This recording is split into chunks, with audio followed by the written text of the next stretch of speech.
40 कोटी रुपयांची एक भन्नाट केस आत्ताच माझ्या वाचनात आली। एका व्यक्तीच्या अकाउंटमध्ये 40 कोटी रुपये ट्रान्सफर झाले चुकून।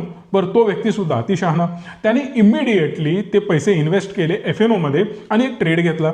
छोटासा ट्रेड होता, काही मिनिटातच 40 कोटीचे 43 कोटी झाले। 3 कोटी रुपये त्याला प्रॉफिट मिळाला आणि लगेच त्यानं तो ट्रेड एक्झिट करून टाकला।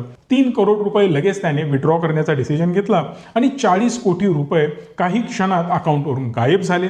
पण तीच केस कोर्टमध्ये गेली, कारण जेव्हा अधिकाऱ्यांनी बघितलं की 40 कोटी रुपये जेव्हा आपण त्याच्या अकाउंटला ट्रान्सफर केले, चुकून गेलेले होते, ते तर आपण रिव्हर्स केलेच, पण त्या 40 कोटी रुपयांचा वापर करून एक ट्रेड घेण्यात आला आणि त्यामधून 3 कोटी रुपयांचं प्रॉफिट करण्यात आलं। कंपनीने कोर्टाकडे डिमांड केली की ते पैसे आम्हाला परत मिळावेत, कारण आमच्या पैशाचा वापर करून त्यानं प्रॉफिट कमवलंय।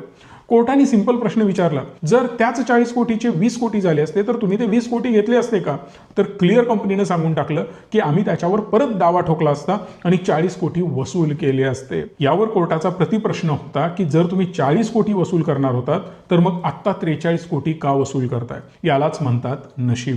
पण अपोजिट विचार करा, जर समजा 10 कोटीचं नुकसान झालं असतं तर तेच नशीब कुठे गेलं असतं? कमेंट बॉक्समध्ये सांगा।